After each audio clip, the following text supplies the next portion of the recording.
Chapter 18 For a moment there was silence, as if the crowd could not grasp the import of the amazing feat it witnessed, as if the senses had not registered results in human brains.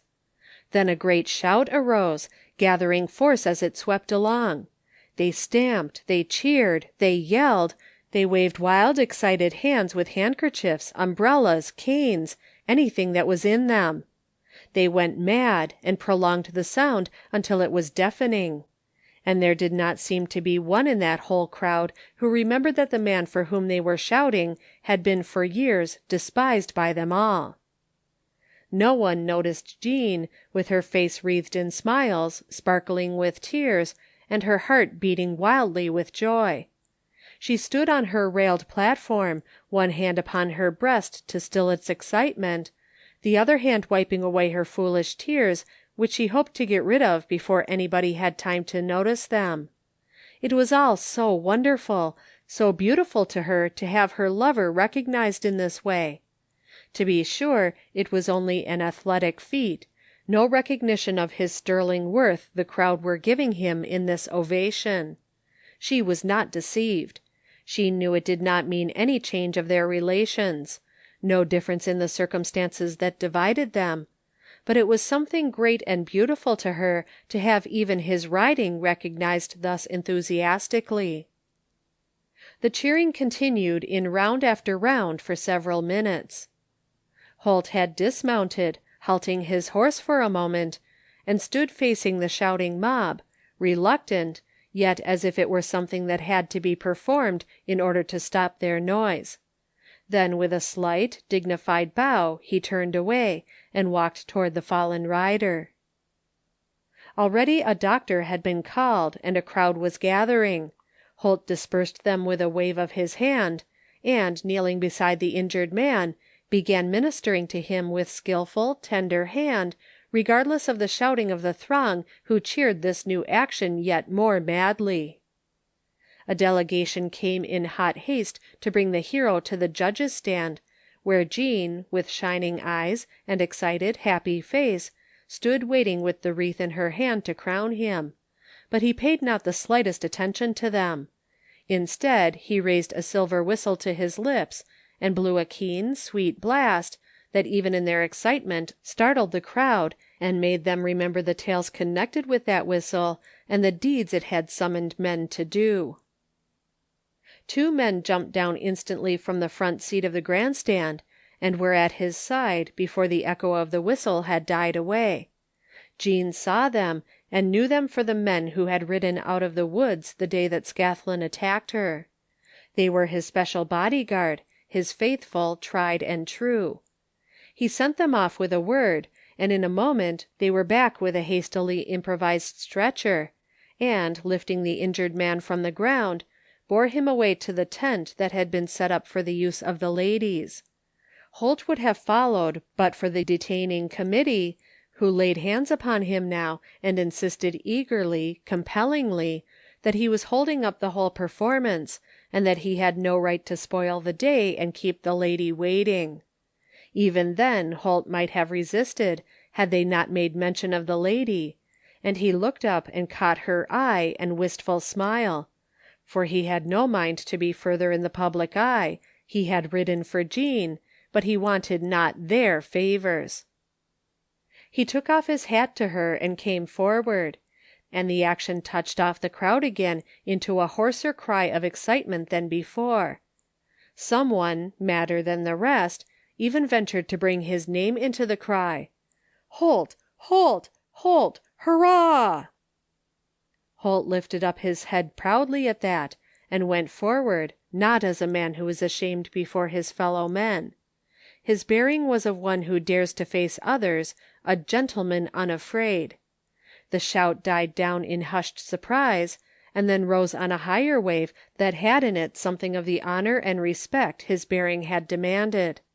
And so he came and knelt before her. In all that wild, excited company only Eleanor Harrington sat unmoved. "What are they shouting again for?" she asked her husband impatiently. "Isn't this thing almost over? I'm tired." "They are calling to Holt to come to the stand and receive the prize," said Harrington under his breath, as if it were a bitter thing for him to see. "How annoying!" said Eleanor, rising to look. "And I suppose Jean will have to present it. If I had foreseen any such thing as this, I would have forbidden her to take such a prominent position. I think they have made altogether too much fuss over that creature already. It was an impertinence in him to come to-day, and he knew it. He oughtn't to be encouraged. I wonder you didn't take steps to have him put out at the start, James. But, James, there is one thing. Jean must not ride around the track with him. I simply will not have it. You must go down there quickly and tell her not to. Forbid it. Tell her to say she is sick or anything, only she must not ride with him. Quick, go, James, or it will be too late. She won't have sense enough herself. It will be just like her to think she must. She is so afraid of hurting people's feelings. See, she is standing up with the wreath in her hands. Why don't you go?" "Hush," said Harrington, drawing his wife down into her seat again and speaking in a low tone. "Hush, somebody will hear you. Don't you see she's got to go now? Don't you understand that public opinion will demand it? She'd be a fool to turn back now. She must go the whole show. Besides, I can't afford to get his ill will, and if she didn't go with him, Holt would know I had prevented her." "You can't afford," said his wife angrily. "You can't afford," and she raised her voice in astonishment and dismay. "What do you mean? I thought you told me only a few days ago that you had him where he couldn't do you any more harm." "Hush, Eleanor. Haven't you any sense at all? This is no place to discuss business matters. Don't say another word. Things have changed. I had a message from Scathlin. It's all up. Don't mention the matter to Jean. Let her ride with him if she likes. I've got to make friends with him somehow, or I'm in a bad hole." Eleanor's face would have been a sight for the neighbors if they had not been too busy shouting to notice. "Well, I think things have come to a pretty pass if my sister's reputation has to be sacrificed for business," she retorted. The white, furious look her husband gave her silenced her, however, and she sat back struggling to master her own feelings and understand what her husband had meant. Dazed and indignant, she beheld what was going on at the judge's stand.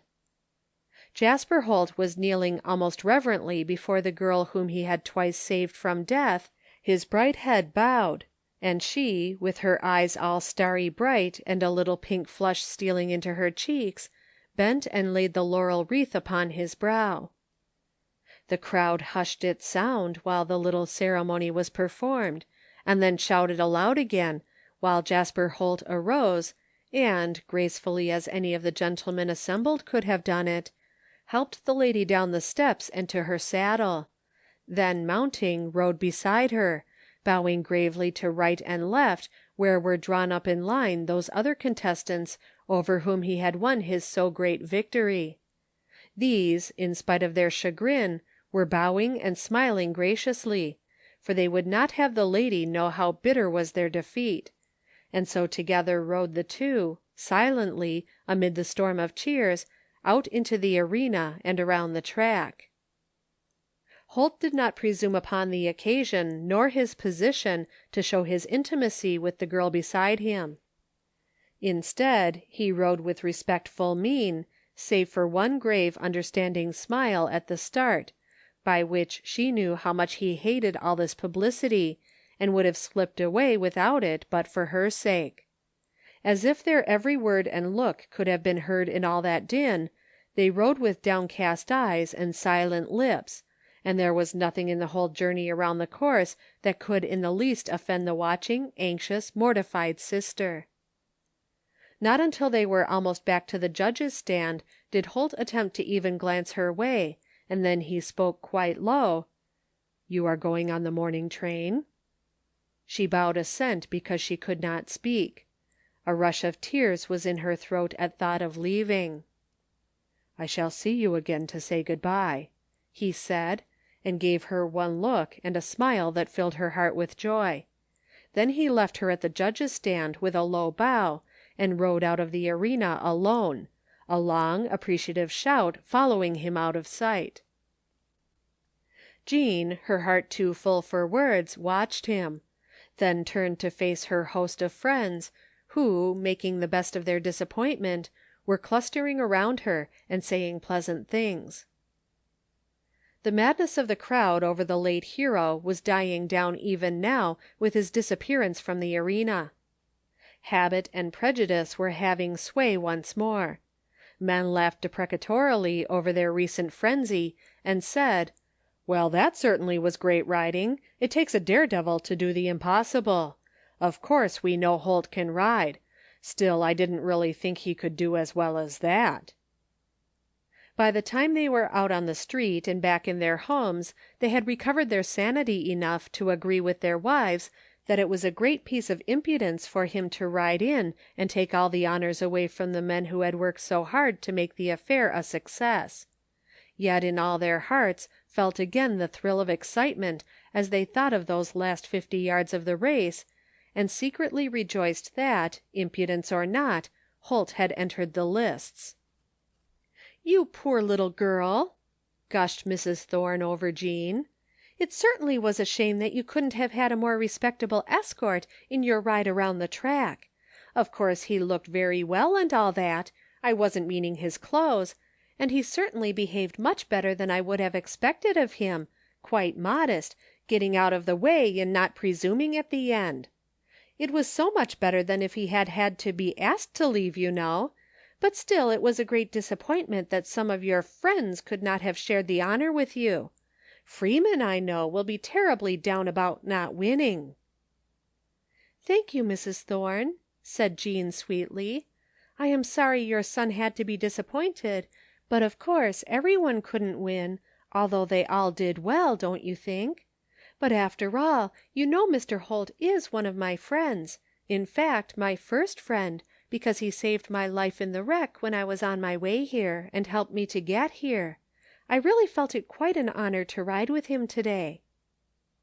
She turned pleasantly to greet the wife of one of the officers from the fort, and left poor Mrs. Thorne to gasp and roll her eyes in astonishment. "Of course she doesn't know him. She doesn't understand," said the poor woman in an aside to Eleanor, who came up just then. "And perhaps it's just as well she shouldn't, as she's going home so soon. Poor Freeman!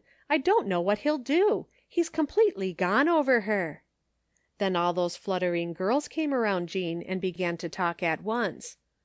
"Oh, wasn't he simply great! And isn't he handsome in those togs? And isn't it a shame he has to be so wicked? And such a woman hater?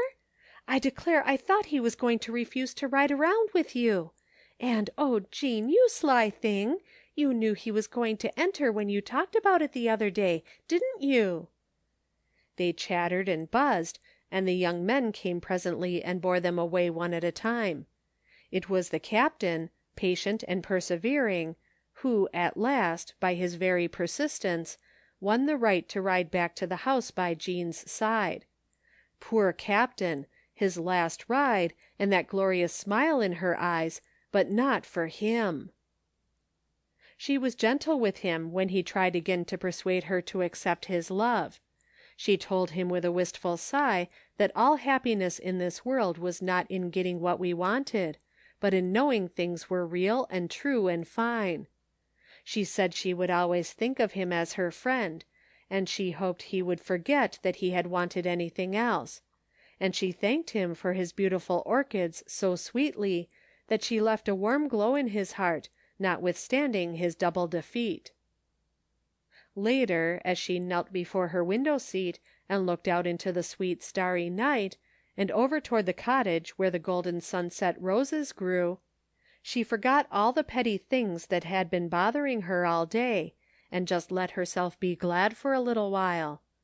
Then she bowed her head and prayed. "Dear Father, I thank thee for letting them see so much. Please, some day let them all know him as he really is. Bless him and keep him. I trust him with thee, dear Lord." and when she fell asleep at last, weary with the long day and the excitement, against her pillow under her cheek there lay soft cool petals of the golden roses, and their fragrance mingled with her dreams and brought a smile to her lips. Chapter 19